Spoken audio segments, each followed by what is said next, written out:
그때진 그런 고요한 이 아침입니다. 오늘 이 아침에도 주님의 크신 은혜와 평강이 여러분들과 함께 하시기를 주님의 이름으로 간절히 축원드립니다. 지난 주일부터 요한 1서의 말씀으로 함께 말씀을 나누고 있습니다. 사도 요한이 쓴 책이 세 부류가 있는데, 요한서신은 요한복음처럼 과거의 역사를 다루거나 요한계시록처럼 미래 소망을 다루기보다는 오늘 구체적인 우리의 삶의 현장에서 믿는 자로서 우리가 어떻게 행하여야 되며 또 어떤 믿는 자에게 복이 있는가라는 것에 대해서 함께 말씀을 나누고 있습니다. 지난 주일의 첫 시간으로 요한일서 1장 1절에서 4절의 말씀을 가지고 사귐의 축복이다라고 하는 제목으로 함께 말씀을 나누었습니다. 하나님께서는 우리의 삶이 항상 기뻐하는, 항상 기쁨으로 가득하고 기쁨으로 충만한 삶을 살기를 원하시는데, 그러기 위해서는 하나님과 사귐이 있어야 되고 성도 간에 사귐이 있어야 된다라는 말씀을 들었습니다. 그런데 우리가요, 누군가 사귐을 가지려고 하면, 사귀려고 하면 그 사람과 그 사람을 잘 알아야 됩니다. 오늘날 가정이나 교회에서 여러 가지 갈등이 일어나고 분쟁이 일어나는 이유가 뭡니까? 서로 잘 모르기 때문에 그렇습니다. 부부간에 잘 안다고 하지만 서로를 이해하고 서로를 잘 알지 못하기 때문에 일어나고, 성도들 안에서, 교회 안에서도 서로를 잘 알지 못하기 때문에 이런 분쟁이 일어나고 사귐이 온전하지 못하다고 하는 사실입니다. 그런데 오늘 우리가 사귀어야 되는, 우리가 함께 사귐을 갖는 하나님은, 오늘 본문 5절에 보니까 하나님은 빛이시다라고 말씀하고 있습니다. 하나님이 빛이시다는 것은 밝음이죠. 하나님이 빛이시다는 것은 여기에서 하나님은 거룩하신 분이시다라고 라는 뜻입니다. 그러면서 하나님은 조금 더 어두움이 없다는 것입니다. 어두움이 없기 때문에 우리가 어두움 가운데 거하게 되어지면 빛 대신 하나님과 사귈 수 없다라는 것입니다. 그래서 하나님 앞에 거하기, 하나님과 사귀기 원하는 사람들은 빛 가운데 거해야 된다라는 것입니다. 그때 우리는 온전히 하나님과 사귐이 이루어지게 되어지는 것입니다. 우리 신앙생활이라는 것은 단순히 시간이 돼서 주일에 그냥 한번 예배의식에 참여하는 것, 이것을 넘어서서 일상 속에서 하나님과 사귀고, 그분은 나에게 말씀하시고 나는 그분께 내 모든 것들을 얘기하면서 함께 사귀면서 이 힘든 세상, 어려운 세상, 어려움을 함께 동행하면서 이겨나가는 삶이 바로 신앙생활이다라고 볼 수 있습니다. 이와 같은 하나님과 사귐이 우리를 세상 사람들과 구별하게 만듭니다. 시대의 풍습과 시대의 정신을 따라가지 않고 이 시대의 사람들과 우리를 구별하게 하는 것은 하나님과 사귐을 통해서 이루어지게 되어집니다.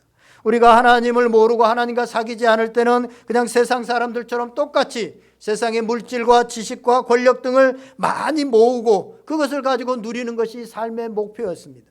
그러나 하나님을 알게 되어지고 하나님과 사귀게 되어지면서 우리는 하나님께서 이 땅에 나를 보내신 목적을 알게 되어지고, 어떻게 하면 하나님이 기쁘신가 하는 하나님의 기쁘신 뜻을 알게 되어지고 그 뜻을 행하면서 살아가게 되어진다고 하는 사실입니다.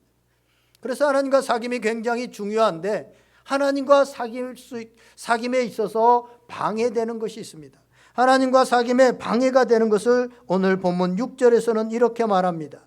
만일 우리가 하나님과 사귐이 있다고 어둠에 행하면 거짓말을 하고 진리를 행하지 아니함이거니와 라고 말하고 있습니다. 우리가 어둠에 행하고 거짓말을 하게 되어지면, 즉 죄를 짓게 되어지면 빛 대신 하나님과 사귈 수 없다는 것입니다. 빛 대신 하나님과 사귈 수 없으면 하나님과 사귐으로 인하여서 오는 놀라운 축복, 지난주에 말씀드렸지만 하나님과 사귐의 축복을 우리가 누릴 수 없게 되어집니다. 그래서 인간은 어둠에 행하지 않고 죄를 짓지 않아야 된다는 것입니다. 그런데 문제는 인간이 죄를 짓지 않을 수 없다는 것입니다. 그래서 하나님과 교제하기 위해서는 이 지은 죄의 문제를 해결해야 됩니다. 이 죄를 해결해야 됩니다. 요한일서 전체를 보면 93절의 짧은 이 요한일서의 성경 말씀입니다. 그 안에 20번 넘게 죄에 대해서 언급하고 있습니다.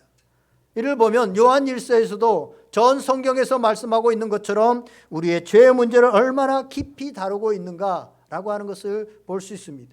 구약에서는 성도들이 죄를 짓게 되어지면 거룩하신 하나님과 사귐을 가질 수 없고 거룩하신 하나님 앞에 나아갈 수 없기 때문에 죄를 회복하고 죄를 씻기 위해서, 해결하기 위해서 죄를 지을 때마다 자신이 죽어야 되는데 대신해서 짐승을 잡아서 소나 양을 잡아서 하나님 앞에 속죄의 제사를 드렸습니다. 그래서 구약의 예배는, 구약의 제사는요, 계속해서 죄를 해결하는 것이 가장 큰 예배의 목적이었다고 하는 사실입니다. 자신이 죄로 인하여서 죽어야 되는데 대신해서 소나 양과 같은 짐승을 죽게 해서 제사를 드림으로 인해서 죄의 문제를 해결하고 하나님 앞에 나아갈 수 있었던 것입니다. 그런데 하나님께서 우리를 사랑하셔서 지난주에도 살펴봤지만 그 예아들 예수 그리스도를 이 땅 가운데 보내주셨습니다. 그 예수 그리스도를 보내주셔서 이 땅에 우리를 대신해서 죽게 하심으로 인해서 단번에 죄의 문제를 해결하고 영원한 우리에게 생명을 주셨다고 하는 사실입니다. 할렐루야. 그런데요, 7절 하반절을 보세요. 그 아들 예수의 피가 우리를 모든 죄에서 깨끗하게 하실 것이요 라고 이렇게 분명하게 말씀하고 있습니다. 그래서 우리는 이제 짐승을 잡아서 속죄제사가 아니라 예수 그리스도의 보혈의 피로 우리는 깨끗하게 되는 것입니다. 그 은혜와 사랑이 너무나도 감사하잖아요.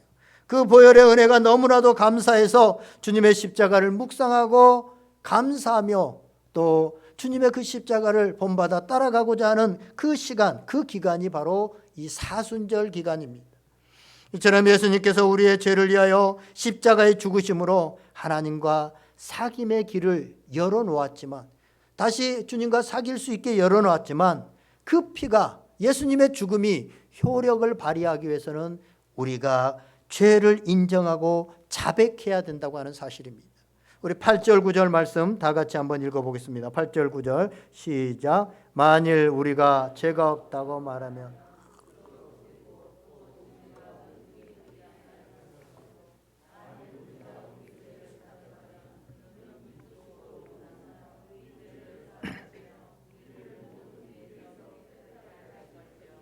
아멘. 우리의 죄를 인정하고 자백할 때 빛 대신 하나님과 사귐의 축복을 누릴 수 있게 되어진다고 하는 사실입니다. 그래서 성경은요, 자백이 어렵고 힘들지만 빛 대신 하나님과 사귐을 갖기 원하는 그리스도인들은 반드시 자백해야 된다라고 그렇게 말씀하고 있습니다. 그리고 자백하는 것이 축복이다라고 말씀하고 있습니다. 그러면 자백함으로 우리가 어떤 축복을 누릴 수 있는가, 세 가지 정도를 본문을 중심으로 해서 살펴보고 말씀을 마치려고 합니다. 앞에서도 말씀드렸지만 우리가 자백하게 되어지면 하나님과 사귐을 회복시켜 줍니다. 자백은 하나님과 사귐을 회복시켜 줍니다. 자백하지 않는다고 하는 것은 계속 내가 죄를 품고 내 생각, 내 방법, 내 방식, 내 고집대로 살겠다는 것입니다. 그렇게 되면 빛 대신 하나님과 교제할 수 없고 사귐이 단절되어집니다. 하나님은 빛이시기 때문에 절대 죄의 어두움과 함께할 수 없습니다.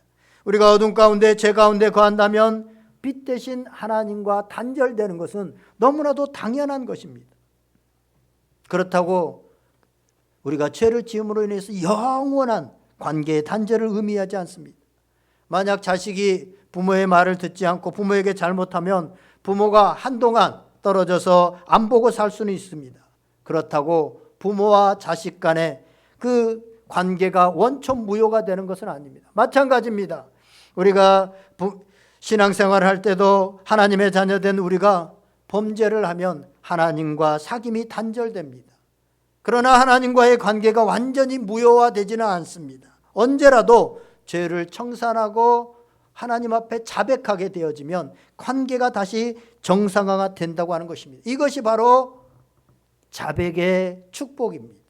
그리고 이 교제를 가능하게 하는 것이 또한 이 자백입니다.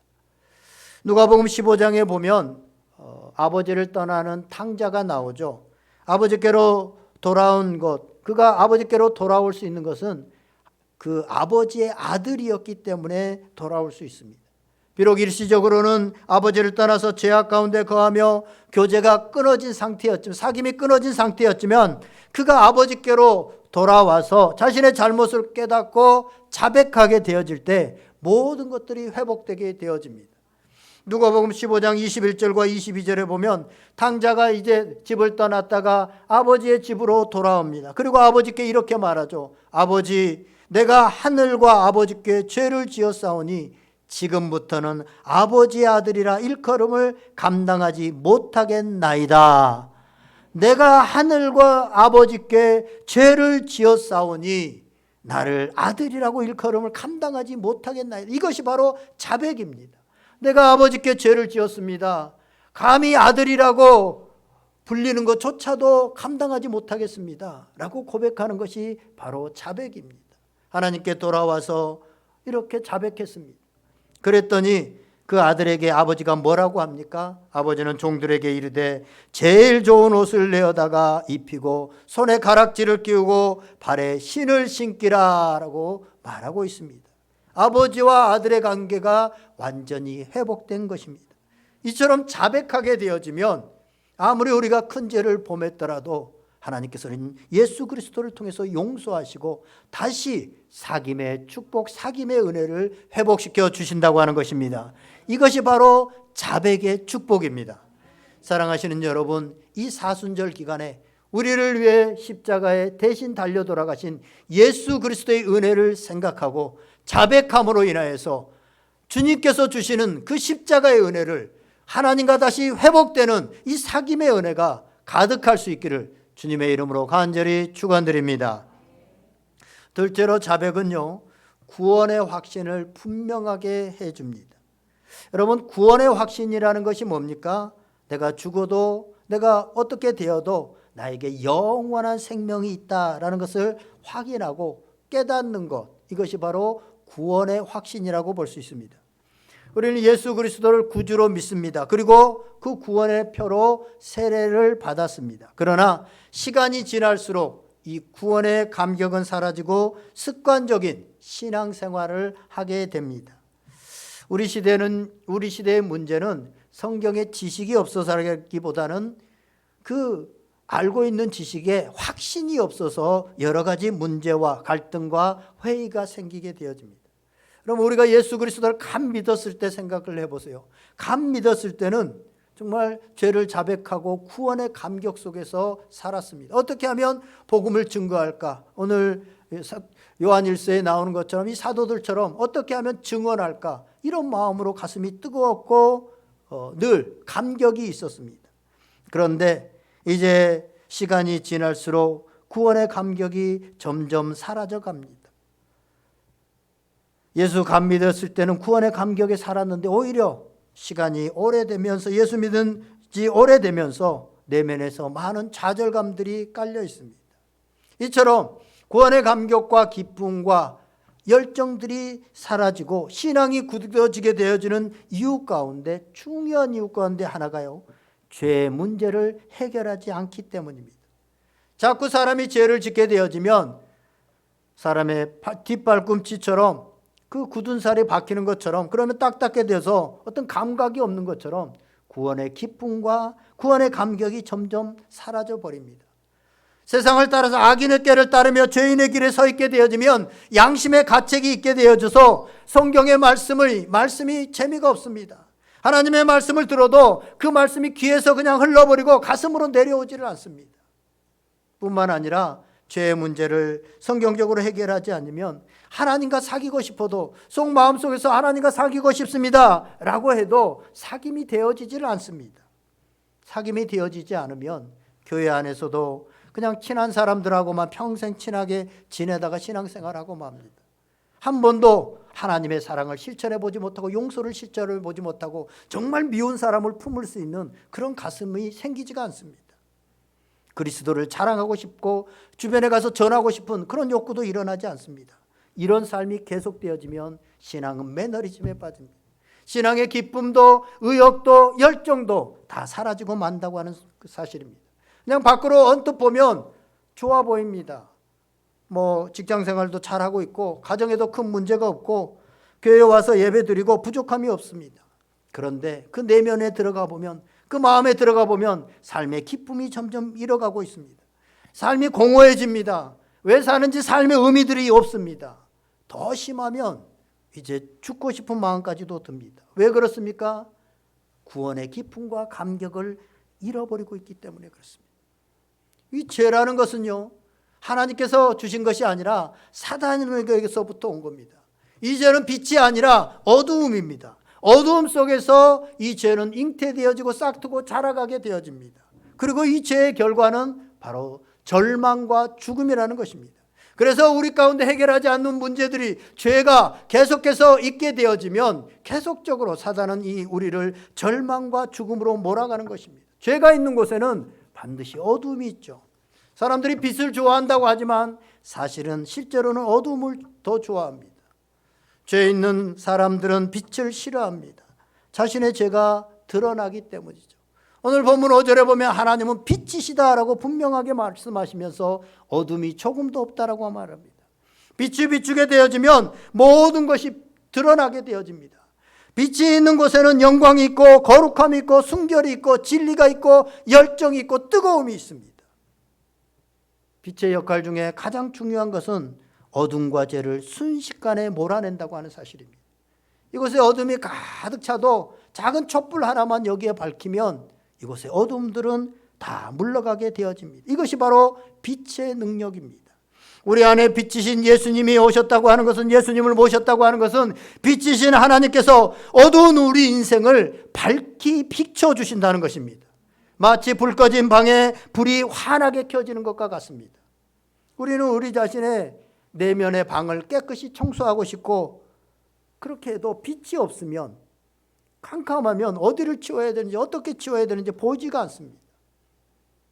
그런데 하나님의 빛이 비치면 방 안이 환하게 비춰지고 비로소 우리 내면의 방을 깨끗이 정리할 수 있게 되어진 것입니다. 빛이신 하나님이 우리 안에 들어오시면 어둠 가운데 있던 우리의 인생이 빛의 인생으로 전환된다고 하는 사실입니다. 그런데 이 빛을 체험하고 이 빛이 임하게 되어지고 구원의 감격과 기쁨이 회복되는 것이 바로 자백이라고 하는 사실입니다.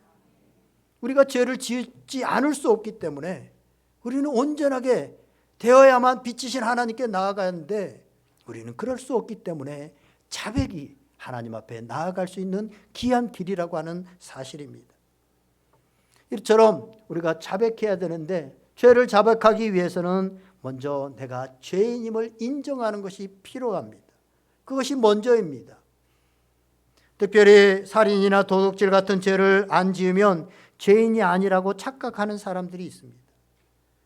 하지만 죄는 우리 인간의 본질 안에 숨어 있는 것입니다. 성품이 착한데 어두움에 행하고 거짓말의 죄를 짓는 경우는 없습니다. 그냥 착하다고 할 뿐입니다. 무식한 사람은 무식하게 죄를 짓고 유식한 사람은 유식하게 머리를 써서 죄를 짓는 거, 그 차이밖에 없습니다. 우리가 죄를 지었기 때문에 죄인이 아니라 성경은 죄인이기 때문에 우리가 죄를 짓는다라고 말하고 있습니다. 그래서 시편 51편 5절에 보면 바울은 이렇게 고백합니다. 내가 죄악 중에서 출생하였으며 어머니가 죄 중에서 나를 잉태하였나이다. 아멘.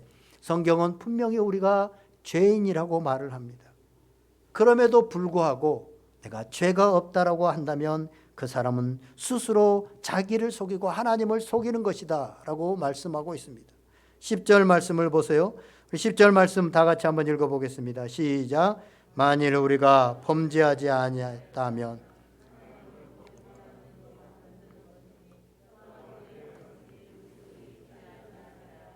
아멘. 우리가 밖으로 입술로는 죄인입니다 라고 하지만 우리 내면 깊은 곳에서 정말 내가 죄인이다 라고 하는 것이 인정되어지고 고백되어지지 않으면 예수 그리스도를 온전히 받아들일 수 없습니다. 그러면 구원의 감격도 구원의 은혜도 우리는 누릴 수 없는 것입니다. 사랑하는 여러분, 우리가 죄인임을 고백하기를 두려워하지 마시기 바랍니다.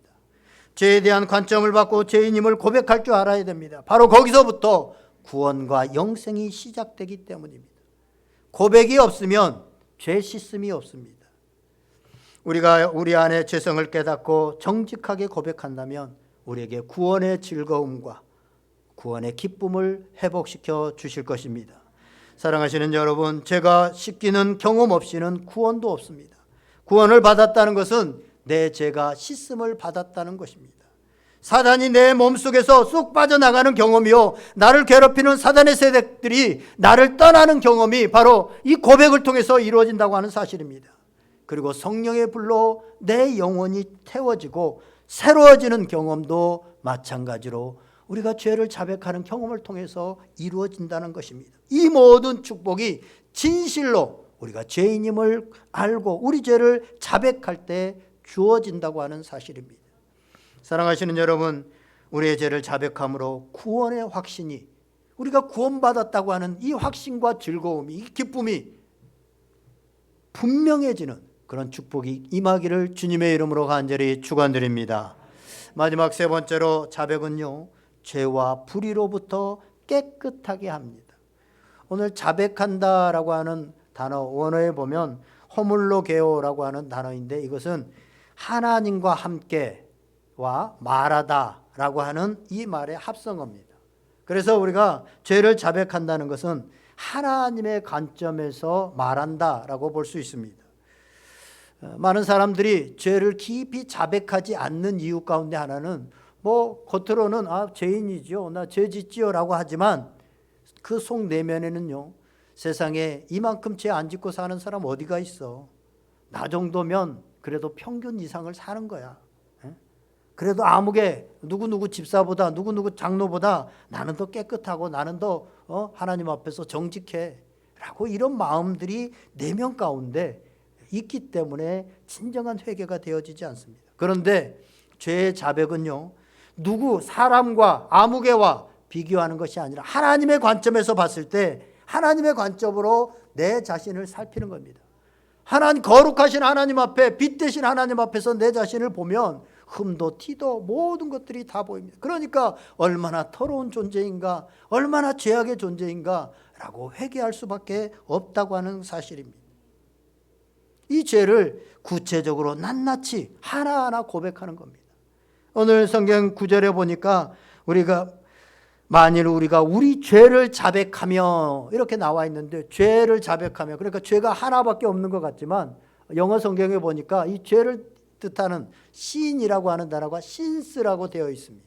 그러니까 죄들이라는 거예요. 많은 죄를, 한 가지 죄가 아니라 우리는 수없이 많은 죄들을 짓고 살아간다는 것입니다. 이 죄들을 우리가 구체적으로 고백해야 된다는 것이죠. 생각나지 않으면 성령 하나님, 나의 죄를 생각나게 하여 주시옵소서. 이 죄에 대해서 애통하게 하여 주시옵소서. 그래서 다윗은 자신이 범죄하고 난 후에 정결한 마음을 주시옵소서, 정직한 영을 새롭게 하여 주시옵소서. 나를 주님 앞에서 멀리하지 마시고 그 구원의 즐거움을 회복시켜 주시옵소서. 내게서 성령을 거두지 마시옵소서. 죄를 짓고 죄가 가득하게 되어지고 죄를 자백하지 않으면 성령이 거두어지고 구원의 즐거움이 없고 그냥 이성 속에 있는 그런 습관적인 신앙생활만 하고 있기 때문에 다윗은 그것을 원하지 않았습니다. 하나님은 죄가 없는 사람이 아니라 죄를 정말로, 왜냐하면 죄가 없는 사람은 없습니다, 통회하고 자복하는 심령, 다윗처럼 자신이 죄를 범했을 때 눈물로 침상을 적시면서 밤새도록 자신의 죄를 위해서 자백할 수 있는 이러한 사람이 내 마음에 합한 자다, 내가 그를 통해서 나의 일을 이루리라 라고 그렇게 말씀하고 계시는 것입니다. 오늘 성경에 우리가 이 죄를 자백하면 하나님께서 약속하신 것이 뭡니까? 우리 죄를 사하시며 우리를 모든 불의에서 깨끗하게 하실 것이요. 아멘. 우리를 모든 불의에서 깨끗게 하실 것이다 라고 말씀하고 있습니다. 요한일서 말씀에서 우리가 죄 용서함을 받았다라고 하는 증거를 특별히 두 가지로 말하고 있습니다. 하나는 죄책감이 없어지는 겁니다. 예수님의 보혈로 우리가 깨끗함을 입어서 죄책감이 없어지는 겁니다. 여러분, 복음서를 보면 베드로와 가룟 유다가 예수님의 똑같은 제자였습니다. 오히려 베드로는 예수님의 수제자였죠. 그런데 예수님의 십자가에 달려 돌아가시기 전에 예수님을 베드로는 3번씩이나 부인합니다. 1번 부인하고 2번 부인하고, 예수님이 얼마나 베드로를 사랑했고 베드로에게 특별히 다른 제자들보다 더 많은 기적과 이적들을 보여주시고 더 많은 말씀들을 주셨습니다. 그럼에도 불구하고 베드로가 예수님이 십자가에 달려 돌아가실 때 3번씩이나 그렇게 부인합니다. 가룟 유다 예수님을 팔아 넘겼죠. 둘 다 죄를 범했습니다. 그런데 베드로는 이후에 놀랍게 하나님께 쓰임받게 되어집니다. 그러나 가룟 유다는 스스로, 자기 스스로 목숨을 끊고 맙니다. 죽음을 선택합니다. 가룟 유다가 죽음을 선택한 이유가 뭘까요? 그건 아마 죄책감이었을 것입니다. 이는 지난번에 우리 몇 달 전에 서울시장이 스스로 죽음을 선택한 그 이유와도 비슷할 겁니다. 마귀는 우리가 죄를 지으면 죄책감을 갖게 해서 아무것도 하지 못하게 만듭니다. 너 그런 인간이잖아. 너 그 정도밖에 안 되잖아. 너 어제도 이런 일 행했잖아. 가끔 저에게 믿음이 떨어지고 이 구원의 즐거움이 사라질 때 드는 생각이 뭐냐면, 야, 너 같은 사람이 목사하면 다 세상에 있는 사람 다 목사한다. 너 얼마나 더러운데. 그래가지고 너 강단에 설 수 있어? 그래서 거룩하신 하나님의 말씀을 네 입술로 말할 수 있어? 이런 생각들, 이런 자책감이 들면 어떤 때는 목회하는 게 힘든 게 아니라 그 자체, 그 죄책감이 힘들어서 주저앉아 있을 때가 있습니다. 마귀가 주는 것입니다. 여러분, 가룟 유다가 정말 하나님께 죄를 범했지만 회개하고 눈물을 흘리고 다윗처럼 침상을 적셨다면 하나님께서는 그도 용서하시고 모든 불의에서 깨끗게 하시고 그를 들어서 놀라운 하나님의 역사를 이루었을 것이라 생각이 들지 않습니까? 바로 그것입니다. 사단은 우리가 죄를 지면 죄책감이라는 걸 줍니다. 그래가지고 계속 그 죄책감으로 우리를 끌고 다니려고 합니다. 그러면 자유가 없어지죠. 그러나 하나님께서는 우리에게 자백이라고 하는 이 놀라운 축복을 주셔서 너희가 진정으로 죄를 인정하고 그것을 자백하게 되어지면 너희를 회복시키고 다시 사용하시고 자유하게 하시겠다라고 약속하십니다. 이것이 바로 자백의 축복이고 우리는 자백을 통하여서 이 놀라운 은혜를 받게 되어진다고 하는 사실입니다. 또 한 가지, 우리가 자백하고 용서함을 받았다고 하는 증거는 더 이상 죄를 반복해서 범하지 않게 된다고 하는 사실입니다. 이제는 비단에 거하는 것입니다. 만약 어떤 사람이 죄를 용서받았다고 하면서 정말 자백했다고 하면서 동일한 죄를 계속해서 반복하고 있다면 그는 그의 자백은 온전하지 못한 것입니다. 그는 또다시 하나님을 속이는 위선자의 자리에 서 있는 것입니다. 여러분, 그래서 우리가 자백하는 것이 쉬운 것 같지만, 그리고 자백의 은혜가 우리에게 임하는 것이 정말 별거 아닌 것 같지만 정말 큰 은혜인 게 어떤 거냐면, 우리 삶에 있어서요, 우리 주변에 우리 친인척 가운데 또 성도들 가운데도 늘 미워하고 원망하고 마음에 용서가 되지 않는 사람들이 있습니다.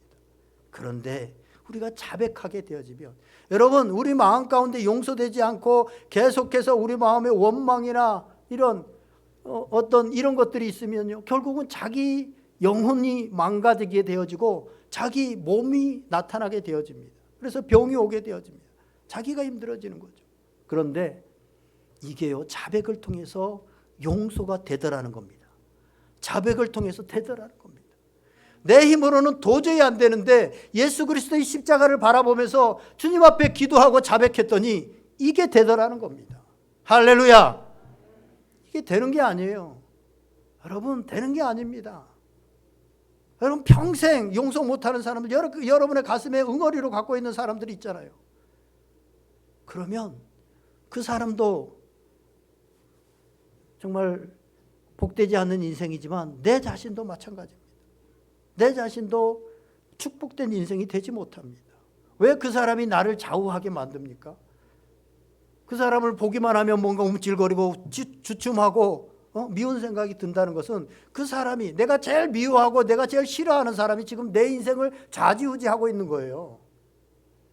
더 뭘 못하게 하고. 원한을 갖기 위해서 뭔가 계획을 하게 하고, 왜 가장 싫어하는 사람, 가장 미워하는 사람이 내 인생을 자꾸 흔들게 만드냐고요. 근데 이게 해결이 안 됩니다. 근데 어떻게 해결이 돼요? 자백을 통해서 해결이 되더라는 거예요. 주님 앞에 자백하게 되어지면 미워하던 사람, 이 사람을 품을 수 있는 그런 가슴이 되더라는 겁니다. 그래서 은혜라는 것입니다. 하나님과 교제가 회복되었다면 그는 더 이상 어둠의 죄 가운데 머물고자 하지 않습니다. 그때 비로소 죄와 불의에서 깨끗함을 얻은 온전한 해방감을 맛보게 될 것입니다. 자유를 맛보게 됐을 거예요. 하나님이 영이 계신 곳에는 자유함이 있느니라. 우리가 하나님의 영이 있는데 왜 자유함이 없습니까? 왜 계속해서 미워하고 원망하고 불평하는 것이 우리 속에 가득 차서 그것이 우리 삶을 이끌어가게 합니까? 그것을 해결할 수 있는 방법이 뭡니까? 성경은 자백이다라고 말하고 있습니다. 그래서 그 해방감을 누리고 자유함 가운데 살아갈 수 있다고 하는 사실입니다. 이러한 죄와 불의에서 깨끗하게 되는 축복이 죄의 자백을 통해서 이루어진다고 하는 사실입니다. 사랑하는 여러분, 이 사순절 기간에 자백함으로 이런 모든 불의에서 깨끗하게 되어지고 용서하게 되어지고 더 자유케 되어지는 은혜가 있기를 주님의 이름으로 간절히 축원드립니다. 이제 말씀을 정리하려고 합니다. 우리 안에 죄성을 깨닫고 정직하게 고백하면 의로우시고 미쁘신 하나님이 우리 모든 죄를 용서해 주실 뿐만 아니라 모든 불의 가운데 우리를 깨끗게 하실 것입니다. 죄를 고백하게 되어지고 인정하게 되어지면 교만이 꺾이게 되어집니다. 우리가 교만한 이유는 아직까지 우리의 죄를 해결하지 않고 있기 때문에 그렇습니다. 사람들이 그 교만한 이유는 아직까지 자기 죄를 인정하지 않기 때문에 교만합니다. 나는 만물의 찌꺼기가 또 못하다라고 자기의 죄를 보게 되어지면, 여러분 아무리 상대방이 죄를 보면서도요, 그 사람의 죄는 우리가 생각하기에 몇 가지뿐입니다. 뭐 거짓말한 거, 누구 사기친 거, 뭐 몇 가지뿐일 거예요. 근데 나를 한번 생각해 보세요. 자기를 생각해 보세요. 자기는 몇 가지가 아니에요. 수백 가지가 됩니다. 곰곰하게 생각하면. 그런데 남을 정죄하고 남을 판단하고 계속해서 욕하고 있다고 하는 것은 아직 교만하다는 거예요. 내가 훨씬 죄가 많은데 그걸 모르고 있다는 겁니다. 인정하지 않기 때문에 교만하다는 것이죠. 마찬가지로 열등감에 빠지고 우월감에 빠지는 것도 죄를 인정하지 않기 때문에 그렇습니다. 죄를 인정하기에 너무 내 자존심이 상하기 때문에 내가 무너질까 봐 그것을 인정하지 않고 가장 내면 깊숙한 곳에서 반항하고 있는 겁니다. 그래서 정말로 진실하게 자백하지 못하는 거예요. 그러나 우리가 진실하게 자백할 때 죄와 불의로부터 깨끗하게 되어지고 자유하게 되어진다라고 성경은 분명하게 말씀하고 있습니다. 교만으로부터, 열등감으로부터, 또 우리가 잘났다고 하는 우월감으로부터 벗어나서 자유하게 되어지는 것이 바로 이 자백에 있다고 하는 사실입니다. 그렇기 때문에 죄의 자백은요, 우리의 삶을 회복시키는 첫걸음입니다. 어떤 사람이 구원을 얻을 때도 마찬가지죠. 구원을 얻었다고 하기 전에 죄의 자백이 반드시 있습니다. 아마 여러분의 삶에 예수 그리스도를 영접할 때를 생각해 보세요. 예수 그리스도를 처음에 영접할 때는 반드시 죄의 자백이 있습니다. 예수 그리스도께서 하나님께 나아갈 수 있는 길을 열어주셨지만, 십자가로 열어주셨지만, 우리가 죄 자백하고 우리의 죄 때문에 예수님께서 돌아가셨다고 하는 것을 인정하고 내 죄를 자백할 때 드디어 예수 그리스도의 그 십자가의 은혜가 내 것이 되는 거예요. 그래서 내가 구원 얻게 되어지고 내가 하나님의 자녀가 되는 것입니다. 그래서 어떤 사람이 구원을 받았다라고 할 때 반드시 처음 있게 되어지는 것이 바로 이 회개이고 자백입니다. 자백이 없으면 구원이 없습니다. 또 하나, 역사적으로 볼 때 부흥이 있는 곳에는 반드시 죄 자백이 있습니다. 1800년대 영국 웨일즈 지방에서 일어났던 부흥이 그렇고 19세기에 미국의 아주사 거리에서 있었던 부흥이 그렇습니다. 1907년에 한국의 평양 대부흥이 있었을 때도 회개 운동이 밤새도록 있었습니다. 그래서 고 옥하는 목사님이 돌아가시기 전에 우리 한국교회 100주년 예배를 집례하시고 얼마 몇 년 한두 년 있다가 돌아가셨는데 그때 전했던 메시지도 회개해야 됩니다. 자백해야 됩니다. 그래야만 하나님께서 회복시키십니다. 라고 하는 말씀이셨습니다. 우리 삶에서 죄의 자백이 너무나도 중요합니다. 그래서 예수님께서는 우리에게 매일 하라고 하는 기도를 가르쳐 주시면서 일용할 양식을 구하는 것처럼 죄의 자백을 하라고 말하고 있습니다. 주기도문에서 예수님께서 뭐라고 말씀하십니까? 우리에게 일용할 양식을 주시옵고 우리가 우리에게 죄 지은 자를 사하여 준 것처럼 우리를 사하여 주시옵소서 라고 기도하라고. 매일 양식을 구하는 것처럼 우리가 살아갈 일용할 양식을 구하는 것처럼 우리의 죄를 용서하여 주시옵소서 라고 그렇게 고백하고 있습니다. 그렇게 가르치고 있습니다. 이 사순절 기간에 조용히 십자가 앞에 나아가 자백의 기도를 드리시기를 바랍니다. 그리고 잘못한 사람에게 용서를 구하고 미워했던 사람을 용서하시기 바랍니다. 그러면 우리 속에서 찬양과 기도가 되살아날 겁니다. 구원의 기쁨과 즐거움이 회복될 것입니다. 하나님과의 즐거움이 회복되고 반복되는 죄를 벗어버리는 놀라운 은혜가 우리 가운데 있게 될 것입니다. 더 나아가서 야고보서 5장 16절에서는 우리가 죄를 고백할 때 우리의 질병이, 몸의 질병이 낫게 되어진다라고 말씀합니다. 야고보서 5장 16절에 이렇게 말씀합니다. 그러므로 너희 죄를 서로 고백하며 병이 낫기를 위하여 서로 기도하라. 의인의 간구는 역사하는 힘이 큼이니라. 우리의 병이 낫게 되어지는 것도 죄의 고백을 통하여서 하나님이 역사하시는 힘이 크다고 하는 사실입니다. 자백은 이처럼 육체의 질병도 낫게 한다고 하는, 육체의 질병도 낫게 하는 축복이 있다고 성경은 분명하게 말씀하고 있습니다. 사랑하시는 여러분, 이 사순절 기간에 우리 죄를 위해서 보혈을 흘리신 주님의 십자가 앞에 나와서 우리의 죄를 자백함으로 하나님과 다시 사귐의 기쁨이 회복되기를 원합니다. 우리의 구원의 즐거움, 구원의 확신이 다시 한번 회복되기를 원합니다. 또한 모든 죄와 불의에서 깨끗하게 되어지는 복이 임하기를 주님의 이름으로 간절히 축원드립니다. 우리 다 같이 한번 기도하겠습니다. 오늘 말씀을 생각하면서 하나님, 우리가 진정으로 내 죄를 고하며 이 사순절 기간에 예수 그리스도의 그 십자가의 은혜가 나에게 축복이 되어지는 그런 기간이 되게 하여 주시옵소서. 우리 다 같이 한번 성령님께서 들려주시는 음성 붙들고 잠시 기도합니다.